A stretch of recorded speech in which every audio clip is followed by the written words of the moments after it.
Bismillahirrahmanirrahim. Assalamualaikum warahmatullahi wabarakatuh. Alhamdulillahirabbil alamin wa bihi nasta'inu ala umuri dunya waddin. Wassalatu wassalamu ala asyrafil anbiya'i wal mursalin sayyidina Muhammadi wa ala alihi wa sahbihi ajmain, amma ba'du. Selamat berjumpa dengan kajian tafsir dalam tafsir surat Ali Imran ayat 200, yaitu tentang sabar. Kita mulai dengan ta'awudz dan basmalah. A'udzubillahi minasyaitonirrajim. Bismillahirrahmanirrahim. Ya ayyuhalladzina amanu sabiru wasabiru warabitu wattaqullaha la'allakum tuflihun. Ya ayyuhalladzina amanu, wahai orang-orang yang beriman, isbiru, kalian harus bersabar, ala taati, dalam ketaatan kepada Allah, wal masaibi, dan bersabar dalam menghadapi musibah, wa anil ma'asi, dan sabar dalam menjauhi maksiat. Sobiru, dan kalian juga harus menguatkan kesabaran, al kufaro, dalam menghadapi orang-orang kafir. Falayakunu, dan janganlah orang-orang kafir itu asyadda, lebih bagus ataupun lebih kuat, sobron, dalam kesabarannya, minkum, dibanding kalian. Warobitu, dan kalian harus ribat, yaitu akimu, kalian bersiap-siap atau menegakkan ala jihadi, untuk berjihad.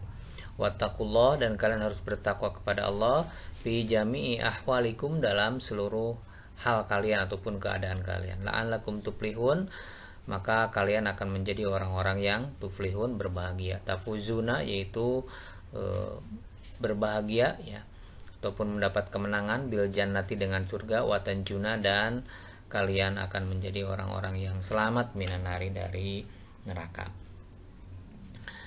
Pada kesempatan yang mulia ini kita akan membahas ya maksud-maksud ayat.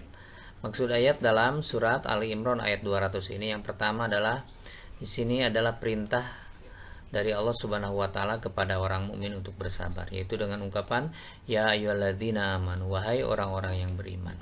Isbiru, bersabarlah kalian. Lafaz isbiru itu adalah fi'il amr, di mana kita tahu bahwa fi'il amr itu yanusrifu lil wujub.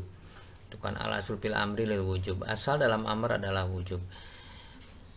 Nah, ini maka hukum sabar itu adalah wajib. Itu yang pertama gitu kan. Adapun yang dimaksud dengan sabar di sini dijelaskan bahwa menurut Al-Jurjani ya, Syekh Al-Jurjani, Imam Al-Jurjani dalam kitab At-Tarifat disebutkan bahwa sabar itu adalah wahwa tarku syakwa min alamil balwa li ghairillah, yaitu tidak mengeluh dari beratnya cobaan li ghairillah, kepada selain Allah.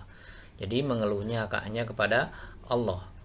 Zaman sekarang banyak sekali ya orang-orang yang mengeluh dalam menghadapi musibah ataupun menghadapi cobaan, itu mengeluhnya kepada selain Allah, mengeluh kepada manusia, apalagi mengeluh di sosial media. Itu tidak baik, itu bukan termasuk orang yang sabar. Orang yang sabar adalah orang yang mengeluh boleh, tapi mengeluhnya hanya kepada Allah Subhanahu wa taala. Seperti keluhan Nabi Ayub alaihissalam ya, yang terdapat dalam Quran surat Al-Anbiya ayat 83. Wa ayyuba idna darabbahu inni masani yadurru wa anta arhamur rahimin. Wa ayyuba, dan ingatlah kisah Ayub idna darabbahu, ketika dia menyeru ya ataupun berdoa kepada Robnya, ini masani yadurru, ini sungguhnya aku, masani, telah terkena kepadaku, ad-duru, kemadharatan atau penyakit ya, wa anta arhamur rahimin, dan kau yang maha pengasih dari yang pengasih. Ini dalam menghadapi cobaan, ini dalam menghadapi musibah, Nabi Daud ini tetap ya, beliau mengeluh, tapi mengeluhnya pertama kepada Allah, dan dalam keluhannya pun tetap beliau berbaik sangka kepada Allah Subhanahu wa taala. Wa anta arhamur rahimin adalah bentuk baik sangkanya atau husnuzonnya Nabi Ayub kepada Allah Subhanahu wa taala.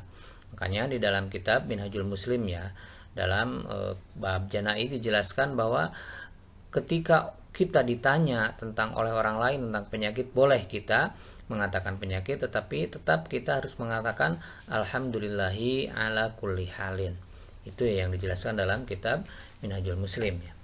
Itu yang pertama, perintah kepada orang mukmin untuk bersabar.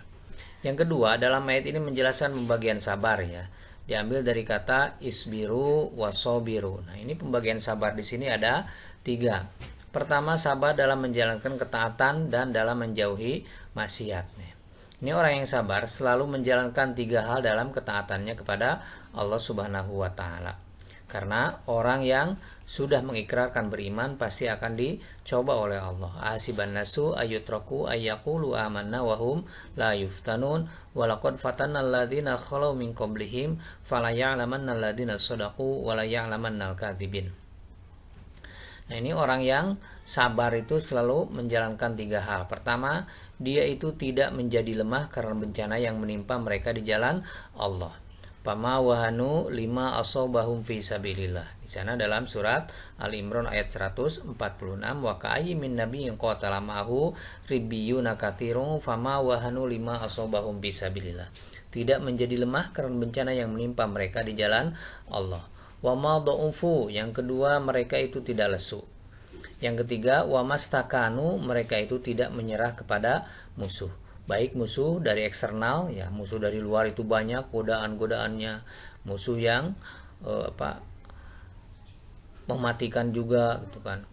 Ada setan juga musuh, dan musuh dari dalam, dan musuh dari dalam itu adalah nafsu manusia. Nah, mereka itu tidak menyerah baik kepada musuh yang dari luar yaitu setan, dan musuh dari dalam yaitu nafsunya. Nah, ini wa ka'ayyin min nabiyyin qatala ma'ahu ribbiyun katsirun fama wahanu lima asobahum fi sabilillah wa ma dha'ufu wa mastakanu wallahu yuhibbus shabirin. Jadi sabar dalam ketaatan itu ada 3. Pertama, tidak menjadi lemah karena bencana yang menimpa mereka di jalan Allah, tapi bencana itu bukan melemahkan tapi akan menguatkannya. Itulah orang-orang yang sabar. Yang kedua, tidak lesu, dan yang ketiga, tidak menyerah kepada musuh. Itu orang yang sabar. Jadi di sini orang yang sabar itu dalam ketaatan adalah orang yang maju terus dalam ketaatan, apapun kendala dalam ketaatan, apapun masalah dalam ketaatan, tetap dia dalam ketaatan kepada Allah Subhanahu wa taala, tetap dia menjauhi maksiat. Yang kedua, sabar itu sabar dalam menghadapi musibah. Sebagaimana Allah isyaratkan dalam surat Al-Baqarah ayat 155 156. Walanabluwannakum bisyai'im minal khaufi wal ju'i wa naqsim minal amwali wal anfusi wat tamarat wa basyiris sabirin alladzina idza asabatum musibah qalu inna lillahi wa inna ilaihi rajiun. Jadi sabar dalam menghadapi musibah. Jadi sabar dalam menghadapi musibah itu adalah orang-orang yang ketika ditimpa musibah di sini disebutkan pertama berupa ketakutan, kelaparan, kekurangan harta, kekurangan bahan makanan, ya kekurangan buah-buahan maksudnya ya, dan kekurangan jiwa. Mereka selalu meyakini bahwa semuanya datang dari Allah dan akan kembali kepada Allah, serta mengucapkan inna lillahi wa inna ilaihi rajiun. Dan yang ketiga, sabar dalam menghadapi orang kafir, wasobiru al-kufaro. Nah, ini sabar dalam menghadapi orang kafir, yaitu kita itu jangan kalah sabar dengan orang-orang kafir. Jangan dikira bahwa orang-orang kafir itu tidak sabar. Kita lihat dalam perang Khandaq ya, di zaman Rasul itu dikepung berhari-hari oleh orang musyrikin Quraisy yang dipimpin oleh Abu Sufyan pada waktu itu ya. Jangan dikira bahwa Abu Sufyan CS itu tidak sabar. Mereka sanggup sabar mengepung berhari-hari dalam mengepung orang mukmin berhari-hari dalam perang Khandaq tersebut. Tapi dikarenakan orang mukmin lebih sabar daripada orang kafir, maka datanglah pertolongan Allah berupa angin puting beliung yang memporak-porandakan pasukan kafir. Jadi jangan sampai orang-orang kafir itu lebih hebat, lebih bagus kesabarannya daripada orang-orang mukmin. Orang mukmin jangan sampai kalah sabar dibanding orang kafir. Karena kalau orang mukmin kalah sabar daripada orang kafir, Allah tidak akan menurunkan pertolongannya kepada orang-orang kafir.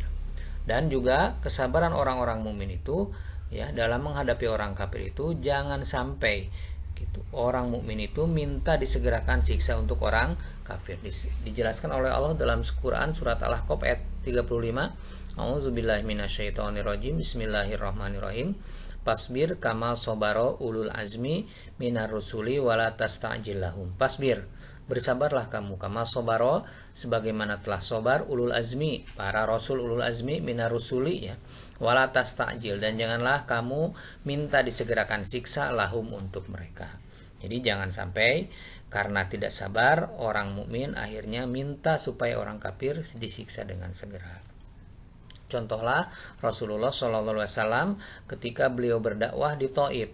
Beliau ditawari bantuan oleh malaikat penjaga gunung, di mana malaikat penjaga gunung menawarkan bantuan akan menimpakan Jabal Abi Qubais kepada penduduk Thaif. Tapi Rasul malah mengatakan, Allahumma hdi qaumi fa innahum la ya'lamun. Itulah ya kesabaran yang dicontohkan oleh Rasulullah SAW.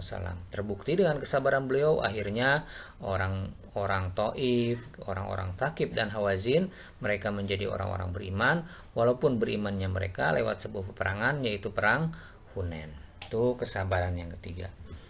Selanjutnya, maksud ayat ini wattaqullah warabitu ya, perintah untuk ribat.